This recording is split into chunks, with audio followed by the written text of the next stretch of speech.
Good evening and welcome to another edition of Money Talk with Melanie. I'm your business diva, Melanie Collette, broadcasting live from beautiful Cape May, New Jersey via SHR Media and streaming live on Facebook. My guest today is Nadine Roberts Cornish. She is the owner and consultant at the Caregiver's Guardian LLC. She's going to talk to us today about Tears in My Gumbo, the Caregiver's Recipe for Resilience. That is the name of her wonderful book, which I hope that you will go out and get, and particularly after we have this conversation. I'm going to be showing you this book a lot because it really is an awesome book, the way it's laid out, the information in the book. So I'm really looking forward to having this conversation with Nadine. I met her in Manhattan at the National Publicity Summit, and I'm hoping it's going to be a great conversation. If it's not, it's going to be my fault, not hers, because she's wonderful. So I'm super excited about having her on the show. But before we do that, let's talk a little bit about what's going on in the news, shall we? Should I mention impeachment? Do I even want to talk about impeachment? Do I want to talk about what is going on there? Let's start from the beginning. So the impeachment trial in earnest starts on Tuesday. Yesterday, they swore in Justice Roberts and the senators who have all, it's such a farce. Like, I'm trying to say this as if it's all absolutely true, but everybody was supposed to have been sworn in and sworn that they'll be super objective, just like they did at the House, right? In the House of Representatives. But it's kind of hard to think that everybody is going to be that way when you see what has gone on over the last few weeks with this entire deal. But that's the situation. Everybody got sworn in and swore on the Bible that they were going to be as objective as possible, and that they were not going to be partisans at all. And that's how it's supposed to work. We'll see if it actually works that way. Now, for those of you who are not aware of the process, the way the process works is you have impeachment managers, you have Justice Roberts, who's going to be the justice over it, and then you have the senators that act as the, like I said earlier, and I'm going to say in air quotes, impartial jurors. So Tuesday, they're expected, the senators are going to debate and they're going to work on a set of rules. That should be interesting to see what the rules are going to be. Next, there's going to be some opening arguments, and that there's probably going to be some last minute developments that go out. There's also, and that's enough. I think that's kind of enough of the the impeachment hearings for me. I just want it over with because we all know that he's going to get acquitted. So it just seems like, it angers me. It just seems like a big waste of time and money, and quite frankly, it's upsetting. Meanwhile, the economy is still going gangbusters. It's just the whole thing is kind of surreal and wild, if you ask me. At least it's wild to me. In the meantime, the U.S., Mexico, Canada, or UCMA, UMC agreement, I should say, is one step closer to getting to the president's desk. Yesterday, the Senate voted to pass that replacement of NAFTA. It gives stricter rules on auto part production. It says 75% of automobiles have to be made in North America, and at least 40% of auto production made by employees that are making at least $16 an hour. Enhanced labor protections. In addition to that, it gives the U.S. more access to Canada's dairy market. And then Mexico is super happy about this deal because, of course, it could give Mexico's economy a nice big boost. Timothy Ham, welcome to the Facey chat. Thank you for being here. Timothy Ham does not trust Justice Roberts. You don't trust Justice Roberts? I trust Justice Roberts. I'm trying to trust Justice Roberts. I want everything to. He's the reason why Timothy is saying he doesn't trust Justice Roberts is because that Justice Roberts has often been the swing vote and a lot of things where and I believe he's a Republican and has often been the swing vote when Republicans kind of thought that they had things in the bag and then they didn't because Justice Roberts swung the vote in the other direction. So that's just, I think that's why people don't, why some Republicans don't trust Justice Roberts. Say that 3 times fast. But, you know, I hate to say this out loud, but now that you bring it up, now that Tim Ham in the Facey Chat has brought it up, I'm legitimately concerned about the way this is going to go. We've been assured on our side of the aisle that there's nothing to be concerned about. Welcome to the Facey Chat, Doug. I don't know. I don't know about that. Even though we have the votes in the Senate, we have some pretty, we don't have a vast majority of the votes. And we have a pretty shaky majority in the Senate. And some of those senators, your Senator Collins and Mitt Romney, are shaky. So I'm a tiny bit concerned about that. The only reason why I don't think he's going to be removed, in addition to the fact that we have the votes and those senators would absolutely end up getting killed in 2020, is because they get Mike Pence after that. Well, that is the part of the entire impeachment argument that I don't quite understand. Like, why would you? A Katina person in the Facey Chat says she's been concerned too. And thank you, Che Coulter. Thank you for joining us. I'm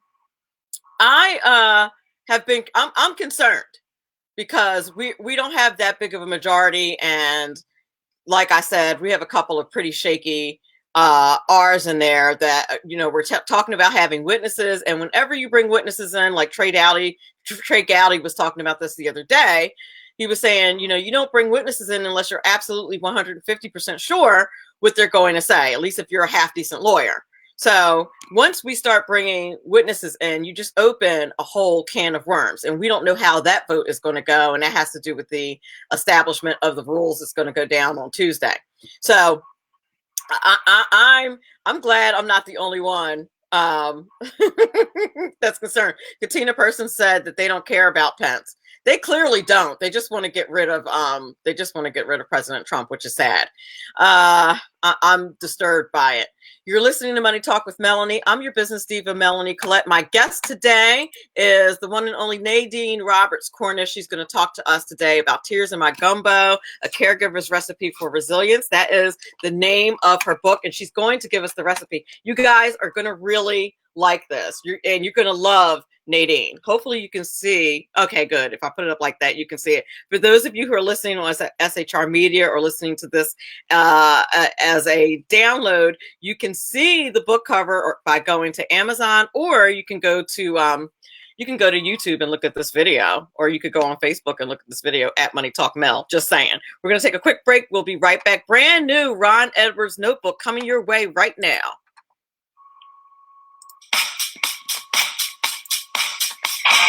It's pretty darn bad to be lied to by FBI agents who convince you to cooperate with them concerning a legal matter. Hello, I'm Ron Edwards with today's page from the Edwards Notebook. Former General Michael Flynn had worked with FBI officials who were investigating his former business partner, Bijan Rafikian. Flynn ended up pleading guilty on December 1st, 2017 to making false statements to the FBI during an interview on January 24th, 2017 regarding his contacts with Russian Ambassador Sergei Kislyak. As part of his plea deal, Flynn met numerous times with the special counsel's office as part of the Hillary Clinton paid-for Russia probe. The false statements made were proven not to be purposeful, but rather the wrong answers to questions during an FBI probe that was itself tainted from the beginning.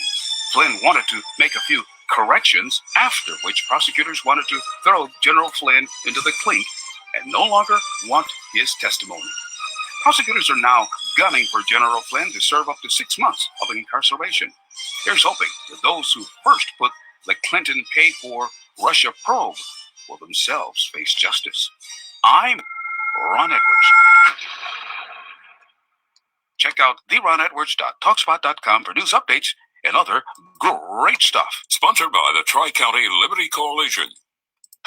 Making a living can be tough these days with so many jobs going overseas. If you love numbers and puzzles and want job security, you can become a tax specialist with an amazing 6-month tax course from Tax Mama. Operate your own tax practice locally or anywhere in the world where there are American taxpayers. It's a great way to write off your trips to visit family for months at a time. Everything you need to pass the IRS 3 special enrollment examinations is included in this course. Visit irsexams.school. And if you need more than 6 months, that's okay. Take your time. You're in the course until you pass the exams or until you unsubscribe and reject Tax Mama's emails.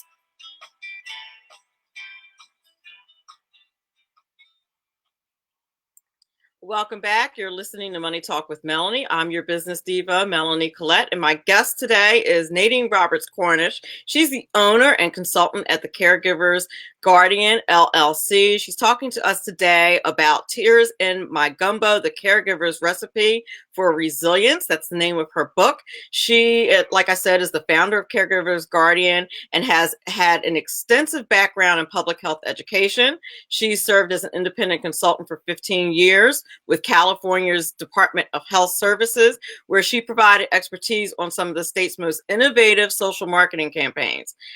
She spent 15 years as a caregiver to her mother, Elizabeth St. Cyr Roberts, I should say.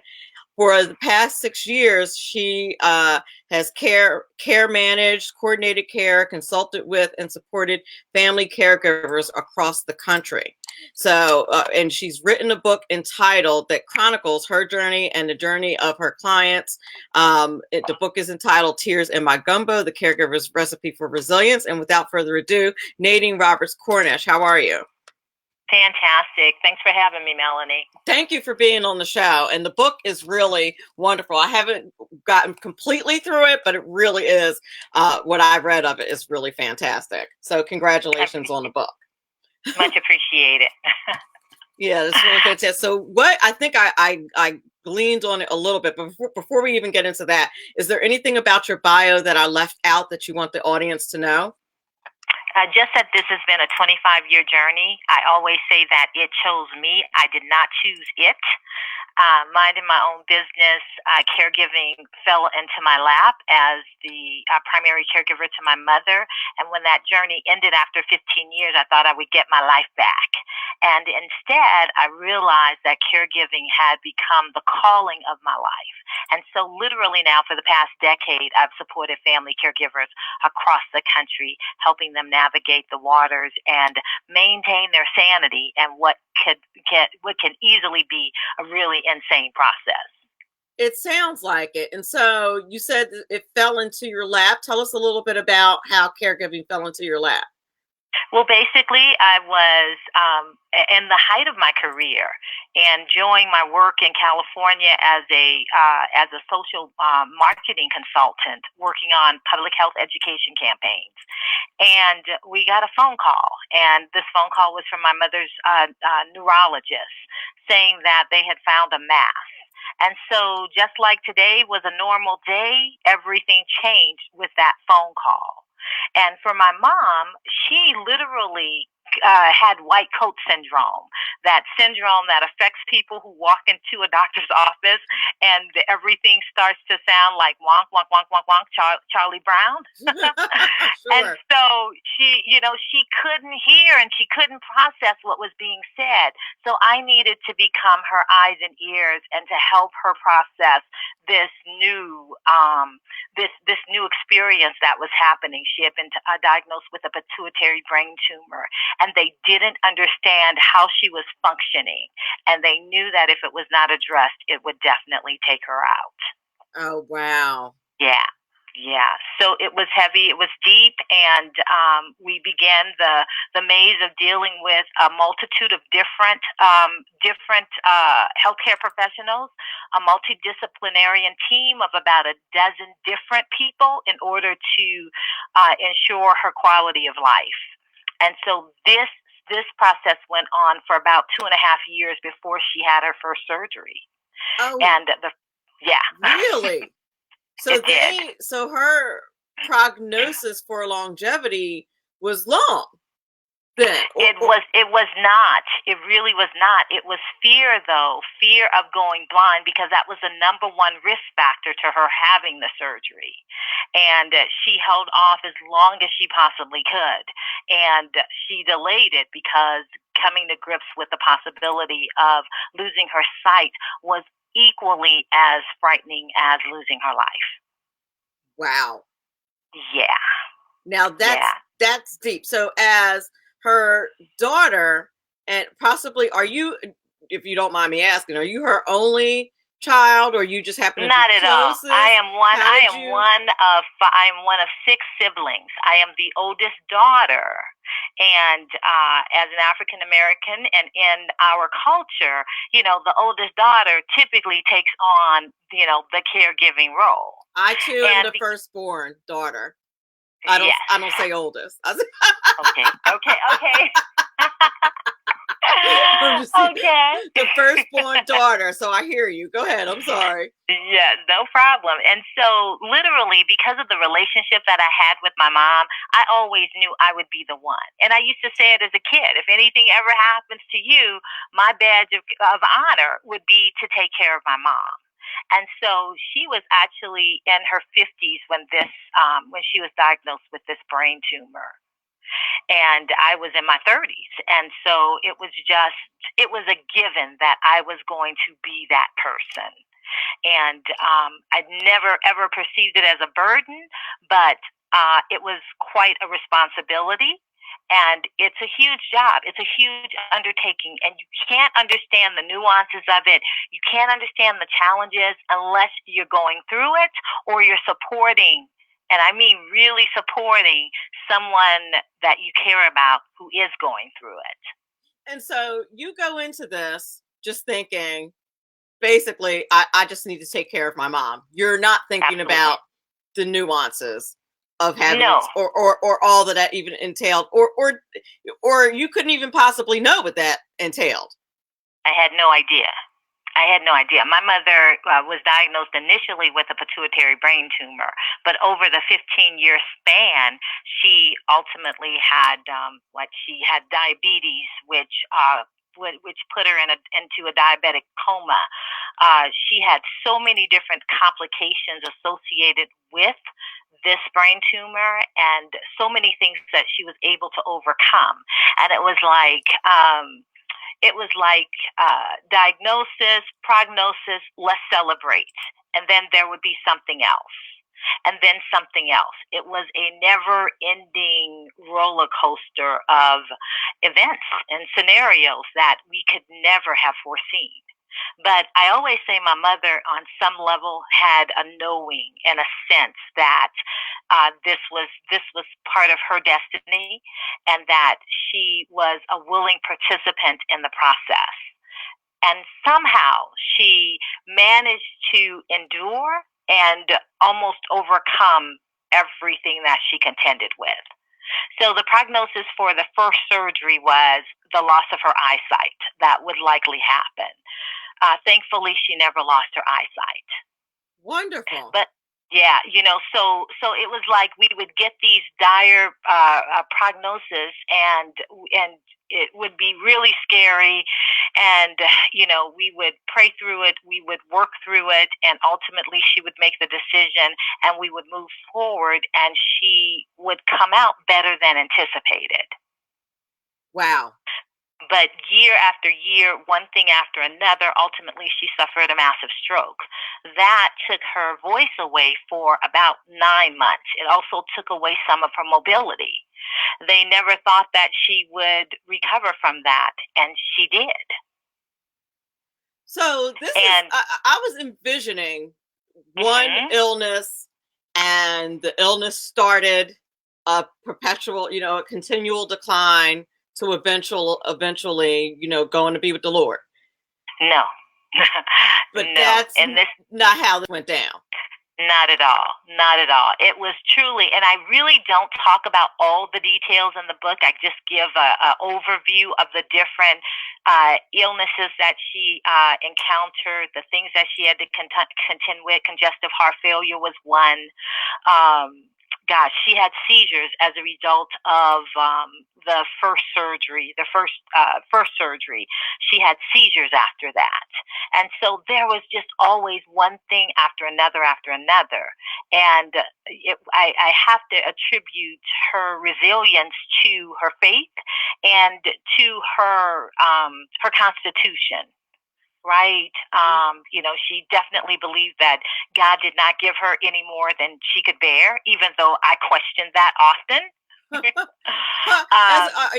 You're a woman of faith, and certainly situations like this will try you, I would imagine. Oh, without a doubt, no question about it. Matter of fact, I contend that if you are not a person of faith, that situations of this nature will take you and introduce you to a faith, whatever that is, something beyond yourself that will help you get through this journey and experience.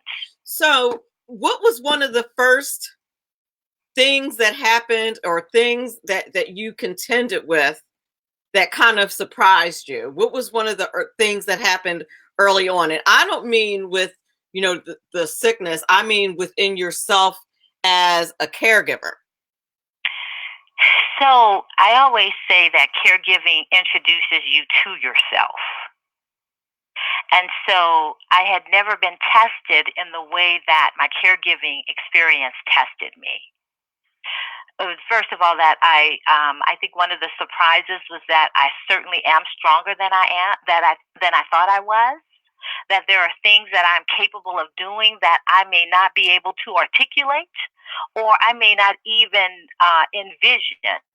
But I will definitely meet the experience or the opportunity, and I will. Yeah, I will tackle it. Mm-hmm. I was going to say, do you think that everybody has that ability, or that is something that needs to be cultivated as you are going through this experience? I think it's cultivated, and I think you're capable of doing anything if you have the desire to do it. Now that is very interesting how you put that. Mm-hmm. That you're capable of doing it, because I would imagine, and forgive me for saying this, if I'm totally wrong, feel free to not cuss me out, but you know what I mean. I won't do that. But I would imagine, fuss me out is the phrase I like to use. But okay. I would imagine that at some point your feelings for your mom had to have been tested. Am I wrong about that? Oh no, you're not wrong at all. It's like, I love you, but it's like there's got to be limits to the love. But for me and for my mom, there were no limits to the love. But there were days when I thought that I had come to my limits. Sure. Right? And what I realized, and I, as a coach and a consultant to caregivers now for a decade, what I realized is that the days that I thought that I'd come to my limit was the days that I didn't tap into my higher source. Oh, now. Well. Okay. Yes. Okay. On those days when I thought the human me was capable, competent, and able, I came to my limits very, very quickly. On the days I remember to tap into my source, ask God for guidance, for support, for strength, for courage, for resiliency. Those days, there were no limits. Excellent. And that makes a whole lot of sense. So why is it that, who did you have as a support system for you? Was it your other brothers and sisters that you had?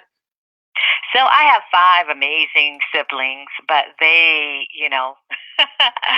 they were busy. They were for a period of time. We were caring for my mom in California, and during that time frame, we had a great network and support system of all of my siblings and their spouses.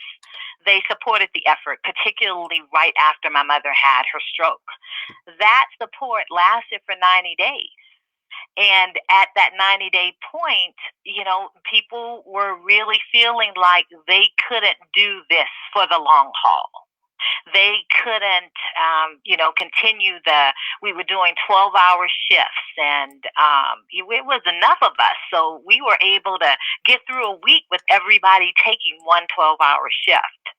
But as we approached the 3-month mark, the feeling was that we could not sustain that. And the mention was made that we would place my mother in a nursing home.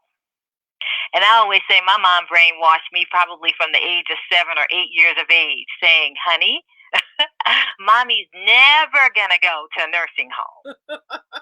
Okay. And that's not taking anything away from anybody that has to go that route, because that's a viable option for many people. It was not an option for my mother. And it was not an option for me as her oldest daughter. It just simply wasn't an option. And so I then decided that I would take my mom. I had recently married, and my husband was in Colorado, and I married an amazing man, and he said, you know what, we can take care of your mom here. And so we packed my mom up and we brought her to Colorado, and that's where she spent the rest of her life. When we moved her to Colorado, they said they didn't know if she had 3 weeks or 3 months to live. My mother lived 4 years in Colorado. Wow. That is amazing. I just want to give you some comments that are going on in the Facey chat. Katina Person Sure. Is a faithful listener, and I appreciate you listening so much, Katina. But she was commenting. She said that she has to say that her faith is what got her through. She went through a similar experience with her mom, who is now in a nursing home, but doing better. But she says without her faith in God guiding her and working miracles, it would have been a lot worse.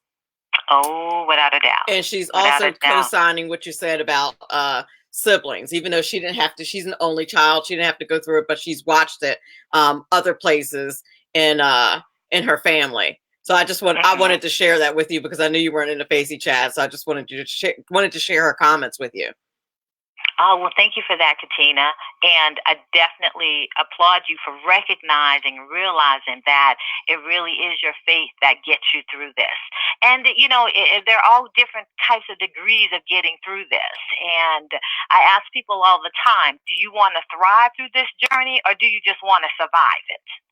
Because if you want to survive it, you're going to tap into your source. You're going to tap into a spiritual source that's higher than yourself, because it's what's needed. And I really contend that that caregiving in and of itself is actually God work. There it is. And that's always what it is, isn't it? It is indeed. So, so you had some support from your siblings, which is fantastic. But if you're a person like Katina who doesn't have siblings, how do you suggest that someone reaches out to get support? How do you suggest that they get support? Okay, I want everybody to know that even though help, HELP, is a 4-letter word, is not a dirty word. And we have to get really comfortable with asking and accepting help, right? We have to let people know, because people will recognize, I have people who tell me they have caregiver's radar. They can look at somebody and tell that they're a caregiver because they got that exhausted, weary look, okay? And the thing is that oftentimes, and when we're so prideful about being able to do it all ourselves. Caregiving is not a job that you do by yourself. It's a job that must be done in community. And so, for those of you who are only children and an only child, are those who are isolated and don't have a support system, I invite you to consider creating a support system within your community, within your church, friends, your network, your loved ones' network.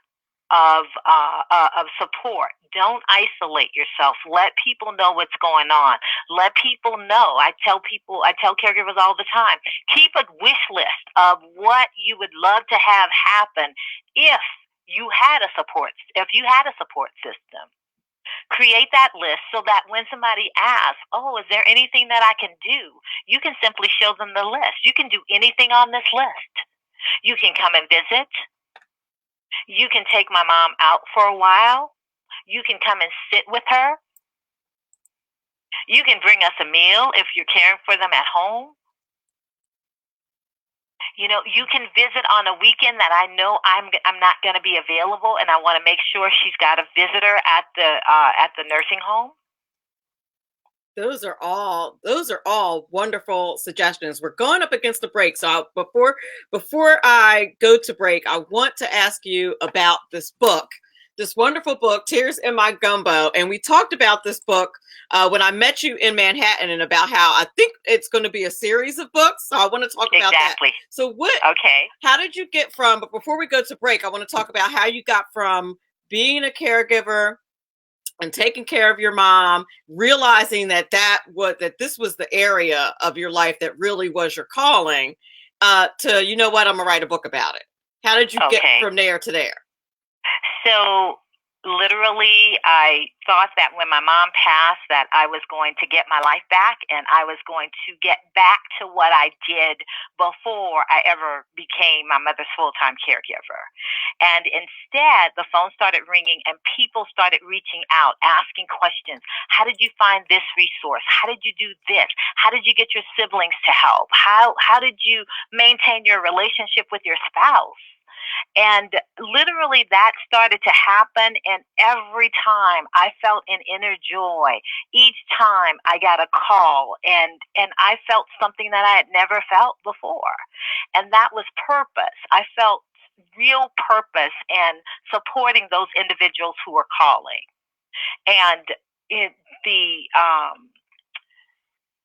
Caregiver's Guardian, that title of my business came to me immediately because I knew I wanted to focus on the caregiver. And so the Caregiver's Guardian was launched a year after my mom passed. I took a year off to just take care of myself and really figure out if this was, in fact, my calling. And as I began to work with families, I would always document their stories. And I would share their stories when their caregiving journey ended. And they asked me, oh, gosh, would you please tell this story? And so literally the first Christmas I had to make gumbo. I'm from New Orleans. Gumbo's in my DNA.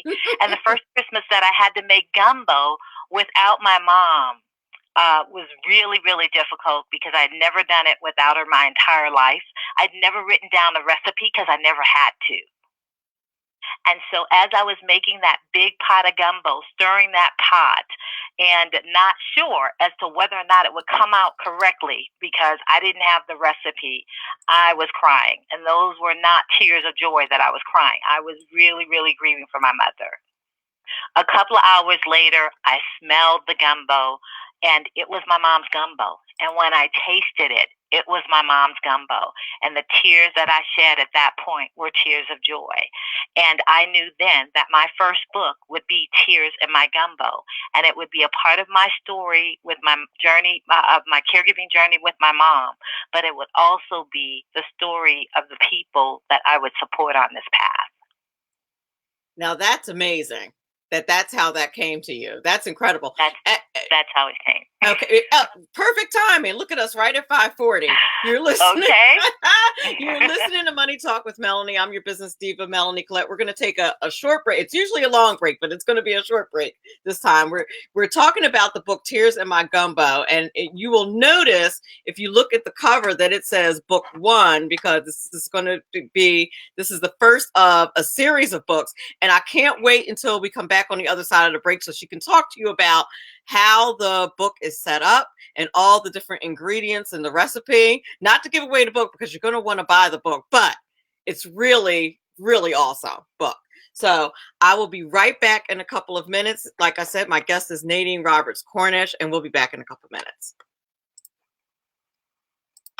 Making a living can be tough these days with so many jobs going overseas. If you love numbers and puzzles and want job security, you can become a tax specialist with an amazing 6-month tax course from Tax Mama. Operate your own tax practice locally or anywhere in the world where there are American taxpayers. It's a great way to write off your trips to visit family for months at a time. Everything you need to pass the IRS 3 special enrollment examinations is included in this course. Visit irsexams.school. And if you need more than 6 months, that's okay. Take your time. You're in the course until you pass the exams or until you unsubscribe and reject Tax Mama's emails.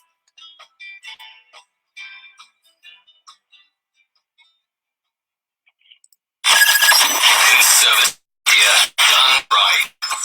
You're listening to the SHR Media Network.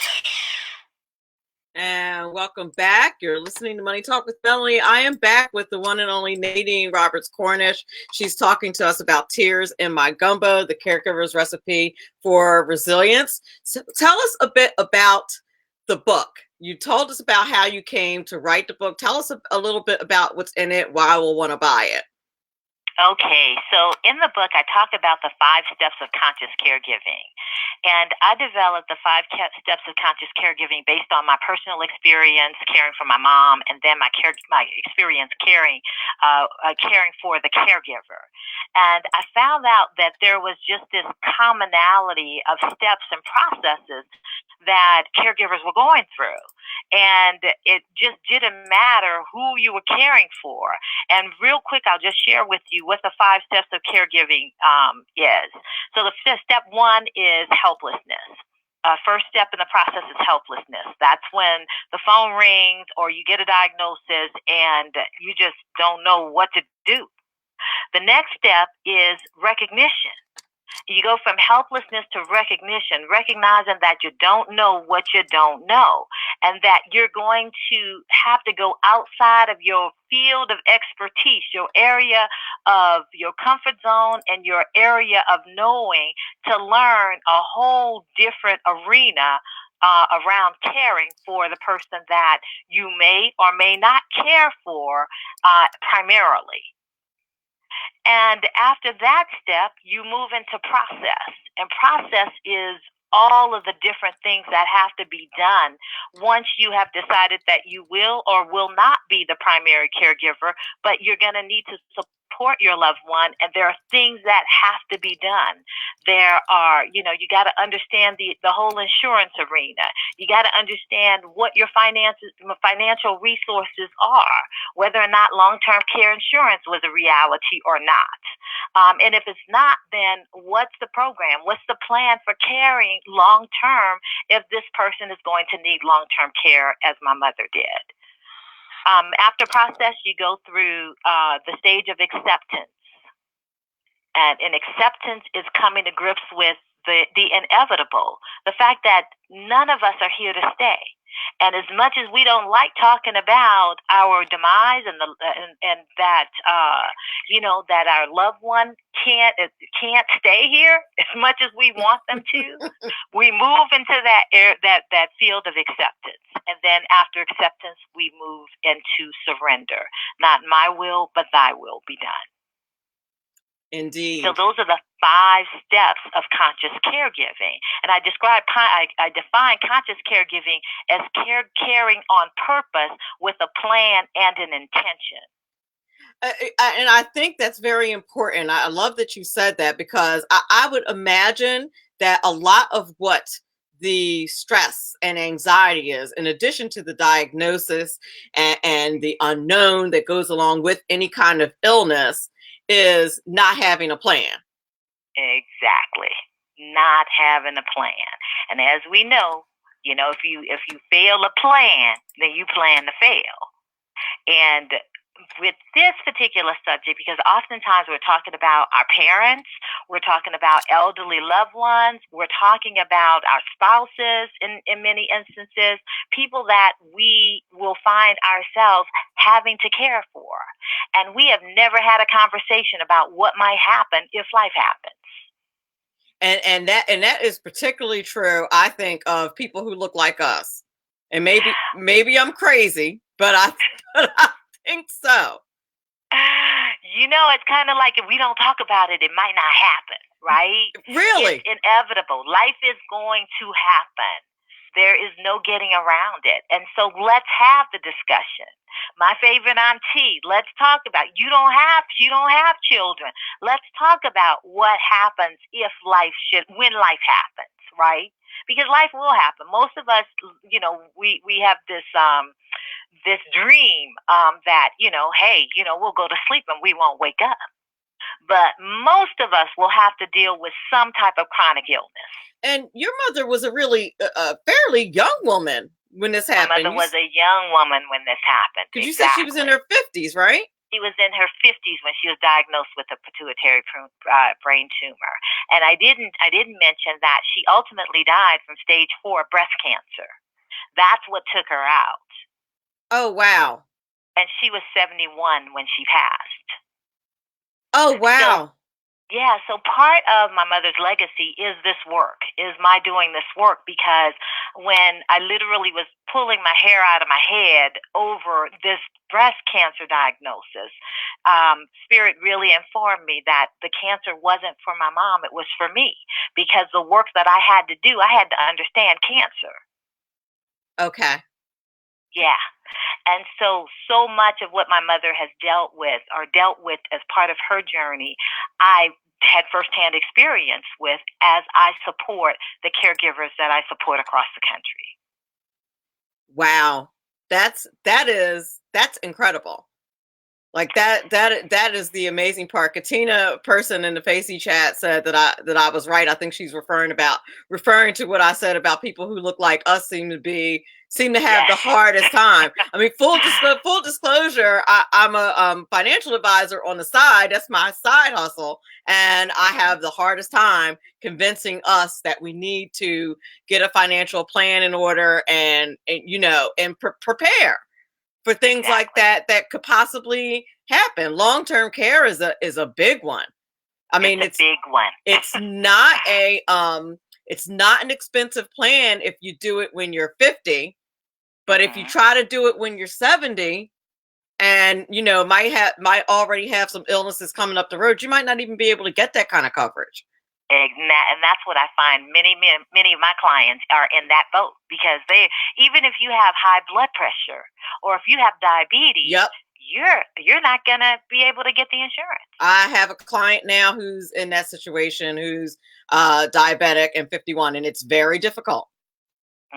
Yep, it's very difficult. So when you think in terms of long-term care and just taking care of your loved ones, just something happened to you, which the possibility is now higher because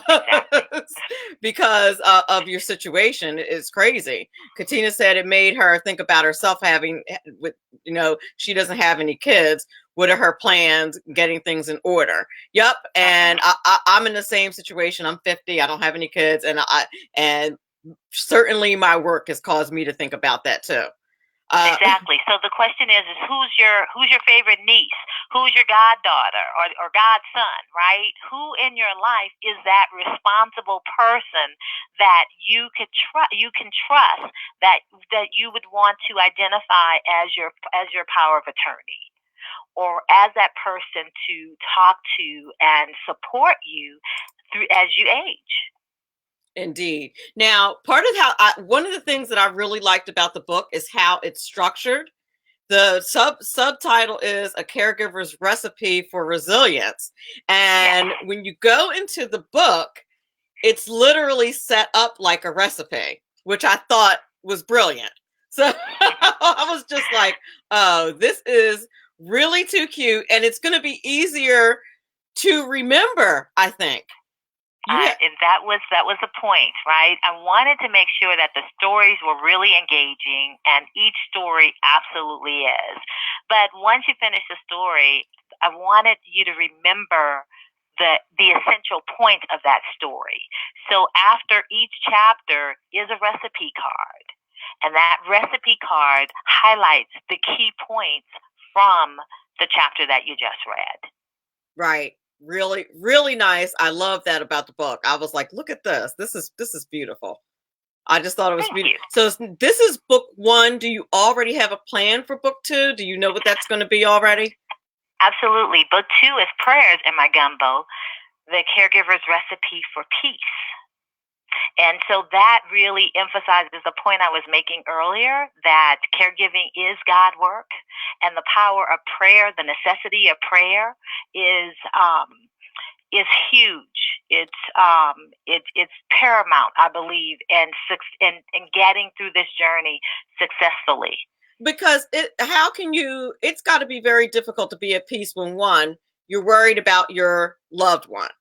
And then 2, you're worried about, am I going to take good enough care of them? And then I would also imagine that as you're doing that, your own mortality is coming into play on a regular basis. If you're human, I mean, Exactly. am I off base on that? You hit the nail on the head. You got it. It is. It makes you recognize, because a lot of times, especially when we look at what our parents are going through, the writing is on the wall. You know, oftentimes we're following that same pattern. So for me, I became very, very conscious about how I'm taking care of my 30-year-old self, my 40-year-old self, my 50-year-old self, as I do this caregiving, because it really is going to factor into how I live a quality life as I age. That right? That's absolutely true. That's absolutely. And again, I just think about all the things that we do where we don't take good care of ourselves, and how our health really does contribute to how things are going to end. How you start has a lot to do with how it's going to end. Without a doubt, right? And diet and exercise is a broken record. We hear it over and over and over again, but it is the truth. Katina says that we don't have enough conversations about orphan elders, as they're called. And I'm assuming she's referring to people who don't have anyone to care for them. Exactly. And so that's a choice, right? In terms of how we choose to age. And if we age in isolation, then being in that orphan elder category is where we may end up, right? But I can talk to you about several people that I know who are elders and who live a highly social and engaged life, and they have a number of people, and these are the kinds of discussions that we have, and plans are in place for who will be that person, identifying that person that can be there to support to support them through the aging process, and to be there in in times of crisis. Now, did your mom give you? Was she always very easygoing throughout her illness? Did she ever give you a hard time or make things difficult for you periodically? Of course she did. I mean, that's part of the process, right? Right. I would imagine out of her own frustration. It is her own frustration. My mother had vascular dementia. It was basically an early stage of vascular dementia, and there were days when I couldn't do anything right, and my husband would show up, and he was, oh my God, he was a god to her. He could do nothing wrong. And so those were difficult days, especially when it seemed like, my mama's making a lie out of me. Okay. I said all day long she wouldn't do, just as a toddler might do, right? You can't get them to cooperate. You can't get them to do anything. And you warn someone who may be watching them. Look, they're going to try this and they're going to do that. They're going to do the other. And they do no such thing. Okay. Just like a toddler, you're so right. Exactly, right? And so my mother would have those days, and those days were highly frustrating for me, because I would spend the entire day attempting to get her to do a particular thing, whether it was take her medicine, or whether it was, getting her to do her physical therapy, which were always challenges. It's like, you want to get out of this wheelchair. We've got to do this. And it would be absolutely not. I'm not doing anything. And my husband would walk through the door and smile at her, and all of a sudden, she was completely cooperative. And after you've been there all day, like trying to. I've been all day. Okay. My goodness. There were many frustrating days, no question about it. I'm sure. So tell us where we can get the book, where we can follow you. Tell us a bit about your business and how you help people besides writing your book. Absolutely. So the Caregiver's Guardian was really founded to support family caregivers. So for the past decade, I've been supporting family caregivers and the supporters of those caregivers through consultations. I do Zoom calls, Skype calls with families across the country to help them create a plan of care, to help them. In many instances, I mediate discussions and help them come to a meeting of the minds. Because, family dynamics are such that we can't hear each other, but we're willing to listen to someone that's respected as a professional and someone that really knows and understands what we're going through. And so you're able to kind of see I would think from a 360 perspective, all that needs to be done because you've been through it and kind of help the family navigate through that. Absolutely. And not only my own personal experience, but now I have a decade of helping families navigate the waters, with all different types of scenarios. So I can't say I've heard it all, but I've heard most of it, right? I've experienced most of it. And so I'm able to, because, when you've never been through something, it is absolutely overwhelming. And there really is merit in having someone who isn't overwhelmed by it, who absolutely understands and can help you break down the steps. This is how you accomplish this. This is how when you hear no, no, no, I really teach families that no is the default. And so expect the no and be ready for the appeal process. And so I walk families through that process, whether it's the hospital, whether it's the insurance company that you're dealing with, whether it's hospice that you're dealing with. It's really understanding that, this is a different world. It's a world you're not familiar with, but I can help you navigate those waters. That's fantastic. And that is, your website is tcgcares.com. Exactly. And you can order the book at tcgcares.com. It is available on Amazon. But if you'd like an autographed copy, you can order through tcgcares.com, and we'll get that out to you in a matter of a couple of days. Nice. And can we follow you on social media anywhere? Please follow me on social media, on Facebook. I am also on LinkedIn. I'm also available as a speaker. I speak around the country, educating and raising awareness and really sounding the alarm about this being the quintessential issue of this decade, that caregiving is impacting all of us sooner or later, and we all need to be ready. We need to be prepared for how this will impact us personally and how it's impacting us as a society. Indeed. Indeed. Well, listen, I want to thank you so much for being on the show today. You did a fantastic job, as I anticipated that you would. Thank you, Melanie. Yeah, I enjoyed you so very much. It's a very important topic, and we appreciate your work so much. Go out and get the book, Tears in My Gumbo. This is the first of a series of books. Prayers. Did you say Prayers in My Gumbo is going to be Prayers in My Gumbo? That's going to be ready, and that's going to be available in the spring. Yes. Absolutely. So pick up that book. I want to thank everybody in the Facey chat for being there as well. Katina, Doug, Tim, who had to go because he's sick. He was not feeling well. Please feel better. John Campbell, my sponsors, the Tax Mama, and John Campbell at Biz Social Personal Touch. Thank you so much. If you're listening to this via a download of any kind, I thank you so much for downloading the show and supporting the show. I want you all to remember that this is very important, because after all, it's your money. Have a great weekend.